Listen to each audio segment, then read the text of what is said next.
Dear students,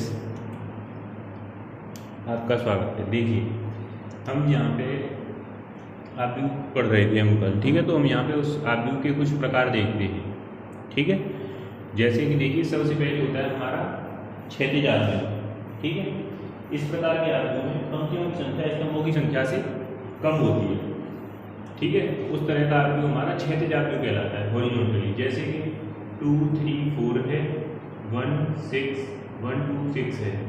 यानी कि यहाँ पे देखिए हमारी पंक्तियों की संख्या कितनी है, केवल 2 है, और स्तंभ कितने हैं, 3। तो इस तरह का आव्यूह हमारा कैसा कहलाएगा, क्षैतिज आव्यूह, ठीक है।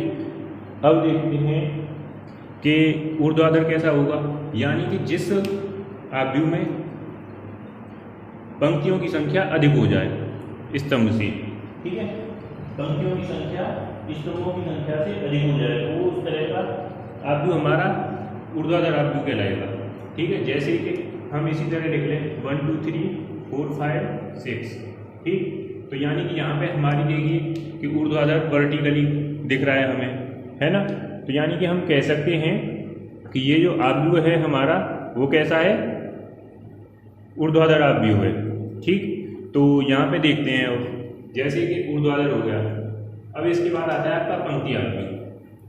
तो पंक्तियाँ देखो, तो पंक्ति आव्यूह का मतलब है कि ऐसा कोई आव्यूह जिसमें केवल एक ही पंक्ति हो, जैसे 1 2 3, यानी कि इसमें केवल एक ही पंक्ति है, तो हम इसे बोलते हैं पंक्ति आव्यूह, ठीक है। यानी कि इसका ऑर्डर कितना है आपका 1/3, यानी कि इसमें एक पंक्ति है और 3 स्तंभ हैं।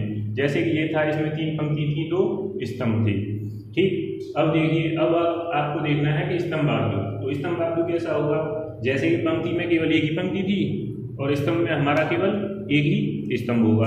यानी कि जैसे कि मान लो 4 5 6, ये यानी कि आपका सी कोई मैट्रिक्स है जिसमें केवल 4 5 6 है, यानी कि इसमें केवल एक ही स्तंभ हो, पंक्तियाँ एक ही स्तंभ हो, पंक्तियाँ चाहे कितनी भी हो, वो हमारा स्तंभ आव्यूह कहलाता है, ठीक। अब देखिए, यहाँ पे हमारा इसका क्रम कितना है, 3/1, यानी कि यहाँ पे स्तंभ की संख्या कितनी है, 1 है, ठीक है। अब आपको देखते हैं, यानी कि आपके 4 हो गए। क्षैतिज हो गया जिसमें पंक्तियों की संख्या कम, स्तंभ की संख्या ज़्यादा होती है। दूसरा हो गया आपका कितना, ये वाला ऊर्ध्वाधर आव्यूह जिसमें स्तंभों की संख्या कम होती है, पंक्तियों की संख्या ज़्यादा होती है। पंक्ति आव्यूह जिसमें केवल एक ही पंक्ति होती है, ठीक। उसके बाद देखते हैं हम स्तंभ आव्यूह। स्तंभ में हमारा केवल एक ही स्तंभ होता है, कितनी भी पंक्तियाँ हो सकती हैं। अब आते हैं हम वर्ग आव्यूह पर। वर्ग तो बताइए आपको जिस ऐसा कोई, जैसे कि वो जानते हैं आप पॉलीगन, बहुभुज जिसकी 4 भुजाएं होती हैं, ठीक है, वो वर्ग कहलाता है। तो इसमें यहाँ यानी कि यहाँ पे जो पंक्तियाँ हैं और स्तंभ हैं, ठीक है, उनकी संख्या अगर बराबर हो जाए, जैसे कि यहाँ पे 2/2 है और यहाँ पे केवल अगर हम 1 मान लें तो ये 1/1 हो जाएगा, तो ये वर्ग है। यानी कि यहाँ पे m = n, यानी कि इसका ऑर्डर एलिमेंट बराबर हो जाए तो वो हमारा कैसा कहलाता है, वर्ग आव्यूह। जैसे कि 1 2 3 4 5 6 7 8 और 9। तो यानी कि ये जो है हमारा किस तरह का आव्यूह हो गया, 3/3 ऑर्डर का, यानी कि इसमें पंक्तियाँ और स्तंभ कितने हो गए, बराबर। तो यानी कि ये हो गया हमारा कैसा आव्यूह, वर्ग आव्यूह। अच्छा जी, तो अब आपको यहाँ से एक चीज़ और ध्यान रखनी है कि हमें जो वर्ग आव्यूह होता है उसमें उसका एक डायगोनल होता है।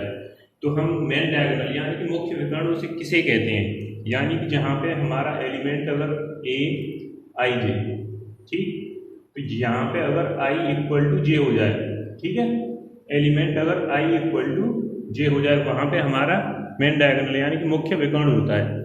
जैसे कि a11 है, a22 है, a33 है, तो ये हमारे मुख्य विकर्ण के अवयव कहलाएंगे, ठीक है। तो अब देखते हैं, इसी तरह हमारा अगला प्रकार है विकर्ण आव्यूह का, ठीक है। तो विकर्ण आव्यूह देखते हैं, जैसे कि ये हमारा अगर कोई ऐसा कोई वर्ग आव्यूह होना चाहिए जिसका मुख्य विकर्ण, जैसे कि अगर हम 2/2 का क्रम लें तो यानी कि 1 0 और 0 1 होगा, ठीक है। तो यानी कि ये हो गया हमारा एक विकर्ण आव्यूह है। लेकिन जैसे कि 2 3 है, 0 0, ये हमारा एक विकर्ण आव्यूह है, ठीक है। यानी कि हमारा जो मुख्य विकर्ण है उसके अलावा सारे सदस्य अगर आव्यूह के 0 हैं तो वो हमारा एक विकर्ण आव्यूह कहलाएगा, ठीक है। जैसे कि ये 2 3 4 zero zero zero zero zero और जीरो। ठीक है, तो ये हमारा विकर्ण आव्यूह कहलाएंगे। ठीक, अब देखते हैं हम यहाँ पे अदिश आव्यूह। ऐसा वर्ग और विकर्ण आव्यूह होना चाहिए जिसका मुख्य विकर्ण के अवयव समान हो, यानी कि जैसे कि 2 2, बाकी के सारे एलिमेंट 0 होने चाहिए। ठीक है, यानी कि जो मुख्य विकर्ण है उसके एलिमेंट हमारे सेम होने चाहिए। जैसे कि 1 2 2 है तो ये भी हमारा एक अदिश आव्यूह है, लेकिन उस विकर्ण के साथ साथ जैसे कि 3 3 3, बाकी के सारे एलिमेंट हो जाएं 0, तो ये आपका कैसा कहलाएगा? अदिश आव्यूह कहलाएगा। ठीक है, अब देखते हैं हम, सबसे पहले तो वर्ग होना चाहिए। ठीक, उसके बाद यानी कि इकाई आव्यूह देखते हैं, यानी कि हमारा अगर 1 1 हो जाए, यानी कि ये वाला जो इकाई आव्यूह है और विकर्ण भी है, यानी कि ये हमारा एक इकाई आव्यूह भी था, विकर्ण आव्यूह भी था। ठीक है, तो अब आपको 3/3 का देखना है, 1 1 1 0, ये देखिए 0 0 0 0 0 और 0। ठीक है, तो ये आपका 3/3 ऑर्डर का हो गया। ठीक, अब देखते हैं हम हमारा शून्य आव्यूह। ठीक, तो शून्य आव्यूह में कि ऐसा आव्यूह जिसके सारे अवयव 0 हों तो वो हमारा एक शून्य आव्यूह कहलाता है। ठीक है, तो इस तरह से हमारे ये आव्यूह हुए।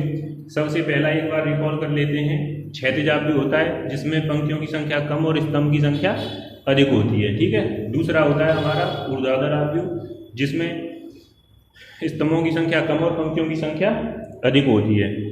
ठीक, पंक्ति आव्यूह जिसमें केवल एक ही पंक्ति होती है, स्तंभ आव्यूह जिसमें केवल एक ही स्तंभ होता है, वर्ग आव्यूह जिसमें पंक्तियां और स्तंभों की संख्या इक्वल होती है, यानी कि हम m = n कह सकते हैं, यानी कि m = n। इसके बाद आता है विकर्ण, जो मेन डायगोनल होता है आपका, उसके जो अवयव हैं हमारे वो इक्वल, उसके जो मेन डायगोनल है उसके सारे अवयव को छोड़कर बाकी के अन्य अवयव शून्य होते हैं। ठीक है, तो वो आपका विकर्ण आव्यूह कहलाता है। इसके बाद आएगा आपका अदिश आव्यूह जिसमें जो मुख्य विकर्ण है उसके अवयव एक समान होंगे, बाकी के सारे शून्य होंगे। ठीक है, एक भी हो सकता है, जैसे कि हमारा इकाई आव्यूह अदिश भी है और विकर्ण भी है, लेकिन इकाई है, लेकिन ये इकाई नहीं है, ये इकाई नहीं है। ठीक है, तो इसलिए ये इकाई आव्यूह है। और ऐसा आव्यूह जिसके सारे एलिमेंट अगर शून्य हैं तो वो हमारा शून्य आव्यूह, नल वॉइड मैट्रिक्स कहलाता है। ठीक है, तो हमारे 2 मैट्रिक्स और बचे, अपर ट्रायंगुलर और लोअर ट्रायंगुलर। ठीक है, तो यानी कि अपर ट्रायंगुलर का मतलब है कि ऊपर त्रिभुजीय और निम्न त्रिभुजीय। ठीक है, तो यहाँ पे हमारे दो और बचे। तो अपर ट्रायंगुलर होता है यानी कि ऊपर, यानी कि जैसे कि ए है तो यानी कि ये 1 2 3 2 3 4, यानी कि उसके ऊपर वाले एलिमेंट हों लेकिन नीचे वाले मेन डायगोनल के सारे एलिमेंट 0 हों। ठीक, तो इसके बाद ऐसा है, इसके बाद अगर निम्न त्रिभुजीय होता है बी, उसमें नीचे वाले एलिमेंट होते हैं, बाकी के सारे 0 होते हैं। ठीक है, ये देखिए ये हमारे हो गए आव्यूह के प्रकार।